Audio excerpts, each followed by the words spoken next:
السلام عليكم ورحمة الله وبركاته. ازيكم يا حبايبي؟ عاملين ايه؟ يا رب تكونوا بخير وصحة وسلامة يا رب.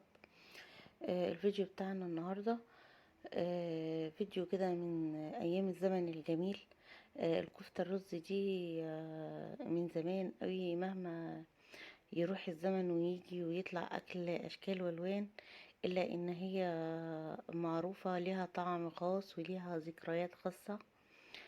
آه، طبعا كلنا كنا بنروح ناخد الكفتة من ورا ماما بعد ما نقليها. المهم، طبعا معانا الكفتة وصبعناها. انا في الحقيقة الجزار عندنا بيبقى عامل هو الكفتة كده، انا مش بحط المكونات بتاعتها. بشتريها كده على طول اسهل، لان المكان اللي انا ساكنة فيه ما فيهوش حد اصلا بيعمل الكفتة. فحطيت هنا الهك بتاعتنا، او طاسة او حلة او صينية اللي انتي بتقلي فيه براحتك. الطاسة دي النهاردة هنعمل فيها كل الحاجات، مش هنوسخ اي حاجة خالص. تمام كده. طبعا الطاسة فيها زيت وسمنة، هنقلي فيها الكفتة وهنقلي فيها بطاطس وهنعمل فيها تسبيكة يعني كلها. بس اهم حاجة ان يكون الزيت والسمنة اللي هو الإدام عامة بتاعك، تفضلي محافظة عليه وما يتحرقش. تمام كده. لو مش هتعرفي تحافظي عليه لحد يفضل نفس اللون بتاعه، فخلاص اللي هو اللي هتقلي بيه ترميه يعني. طبعا الكفتة اهي قدامكم، انا صبعتها وخليتها جاهزة على التحمير.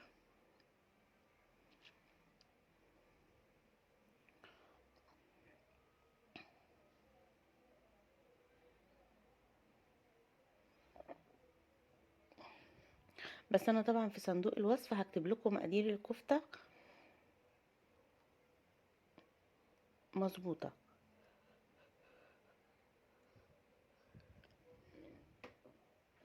طبعا هنا دي الكفتة معانا اهي، انا اول ما بتبتدي خلاص تاخد الالوان وبنقلبها. بصوا الكفتة حلوة، ومش مشققة ولا محببة ولا اي حاجة. هو بصراحة بيعملها حلو جدا، وطعمها ولونها وريحتها جمال جدا جدا.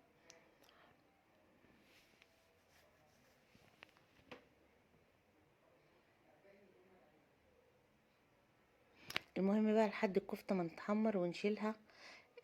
لو انتي دخلتي الفيديو وما اشتركتيش في القناة يا ريت تشتركي، ولو ما حطيتيش لايك للفيديو يا ريت تحطي لايك عشان يوصلك مني كل جديد. طبعا اول ما بتاخد لون انا ببتدي ان انا احمرها واقلبها كده عشوائي، مش اي حاجة، لان انا خلاص هي خدت لون من كل الجنيب. بصوا انا بوريها لكم، بصوا شكلها كلها لون واحد وشكل واحد. هبتدي بقى ان انا اشيلها. عندي طاجن، الطاجن ده بيتحط على النار، وعندي طاجن تاني مش بيتحط على النار. كنت انا هحط الاول في الطاجن ده، بس لقيتهم كتير يعني على الطاجن، فقسمتهم لطاجنين. وبص شكلها.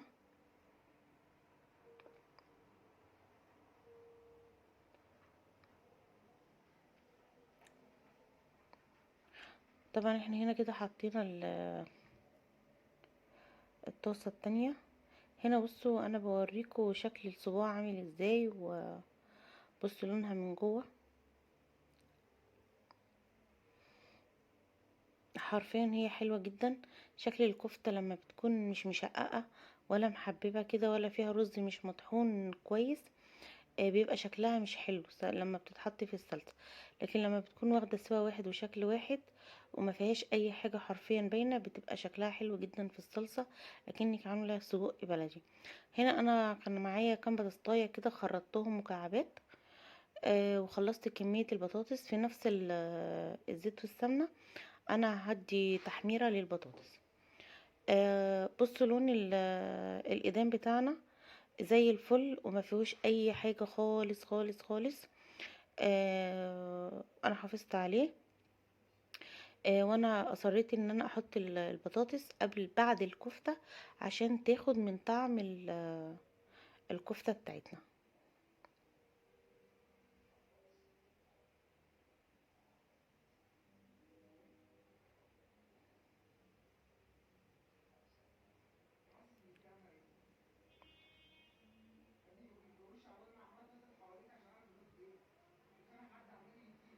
تمام كده. هنا خلاص كده الكفتة بتاعتنا كانت خدت سوري، البطاطس بتاعتنا كانت اخدت لون. وانا هنا حطيت الكفتة على الطاجنين عشان كانت هتبقى كتيرة على طاجن واحد. بالبطاطس، انا عندي حد بيحب البطاطس بتاعه الكفته. البطاطس دي بتحطيها عادي جدا، لو حد بيحبها فانتي عادي بتحطيها. لو حسيتي ان الملح بتاع الكفته زايد، او الملح بتاع آه، الصلصه بتاعتها زاد، ممكن تحطي بطاطسايه كده، هي بتاخد الملح بتاعهم.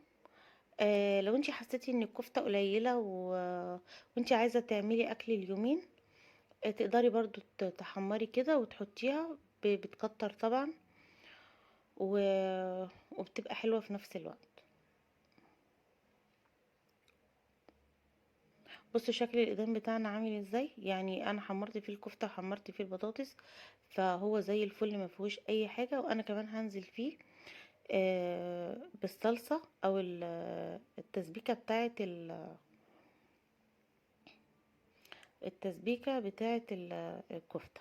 بصوا شكله ولونه.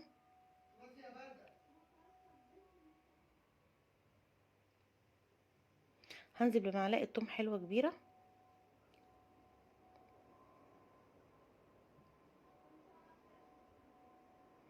هنا انا نزلت بمعلقه توم، وعندي حوالي 3 4 طماطميات انا ضرباهم، يا دوبك بس هسوي فيهم التوم لاني انا عندي تسبيكه ببصل. لو ما عنديش بقى انا التسبيكتين دول، بخرط بصلايه، واول ما تصفر احط عليها معلقه توم، واحط توم وبصل في التسبيكه. لو انتي بتحبيها توم بس ما فيش مشكله، لو بتحبيها بصل بس هي اساسها توم. انتوا فاهميني؟ احنا بنحط البصلة الصغنونة دي كده معاها. انا عندي تسبيكة في الفريزر اصلا متسبكة وجاهزة هي ببصل، فعشان كده انا خدت معلقة التوم عليهم الكام طماطمية دول يسووا بس التوم فيهم. واول ما تبتدي تغلي وتخش كده في التسبيكة، بصوا هنزل فيها بكيسين التسبيكة اللي معانا.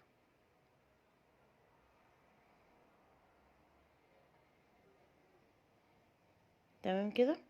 مش هحط اي توابل دلوقتي غير لما احط التسبيكة بالمرة، علشان خاطر اهم كيسين التسبيكة معايا، عشان خاطر ايه اتبلها. انا بعمل تسبيكات كده وبحطها في الفريزر، ربما ما اروحش السوق، حد جه على غفله، تعبانه مثلا، واطلع حاجات يا دوبك تكون جاهزه، حاجه غاليه مثلا ومش عايزه اشتري. انتوا فاهميني؟ فالحاجات دي بتنفع. دي تسبيكه بتوم سوري ببصل انا كنت عاملاها، تنفع لوبيا، تنفع فاصوليا بيضه، آه، يعني تنفع حاجات كتير هي ببصل والايدام بتاعها سمنه. بس انا مش بحط لها طبعا اي توابل او اي بهار، علشان خاطر لما احتاجها اشوف انا هحطها في ايه واحط البهار اللي يناسبها. تمام كده. كده خلاص انا نزلت عليهم بكسين التسبيكه اللي معانا، فكده اصبحت التسبيكه بتاعتنا توم وبصل. تمام كده. هننزل بشويه شطه، شويه فلفل اسود، وشويه بهارات، وشويه ملح. وادي شويه بهارات، وشويه فلفل اسود، سوري، شويه كمون، وشويه فلفل اسود، وشويه ملح. طبعا هنخلي بالنا ان آه، دي بطاطاية عادي يعني. هناخد بالنا طبعا ان ايه، الكفتة بتاعتنا متبلة محطوط فيها ملح وبهاراتها، يعني ما نحطش كتير اكنها ما فيهاش، لان هي اكيد هتاخد وتدي مع بعضها وتاخد من طعم بعض. هسيبها بقى تتسبك شوية مع بعض، وفي الاخر هروح موزعاها على الطاجن ونشوف هنعمل ايه تاني. طبعا هنا انا عايزه اقول لكم ان انا هنا عملت الاكل والولاد كانوا راجعين من الدرس جعانين، فاحنا قعدنا كلنا. انا نسيت اصلا اني بصور الفيديو، فما فنشتش ما فنشتش شكل الاكل في الاخر، بس صورت لكم يعني اخر طاجن ما لحقناش ناكله.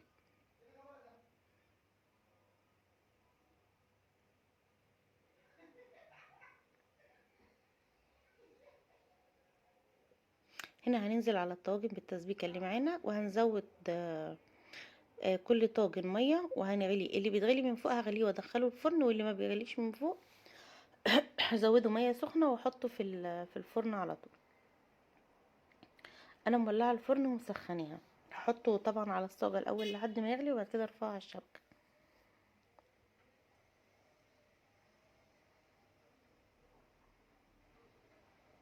طبعا بدخول الطواجن بتوعنا الفرن كده انتهى الفيديو بتاعنا. صورت اخر فيديو، اخر طاجن يعني ما كناش لحقنا كلناه خلاص.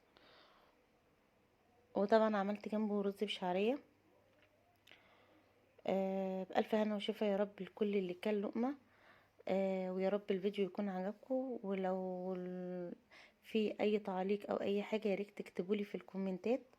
اي حد عايز اي حاجه او ليه اي طلب يا ريت تكتبولي وفي الكومنتات برضو. مستنيه رايكم. ده شكل الفيديو او شكل الطاجن او شكل الكفته عامه بتاعتنا بعد ما استوت.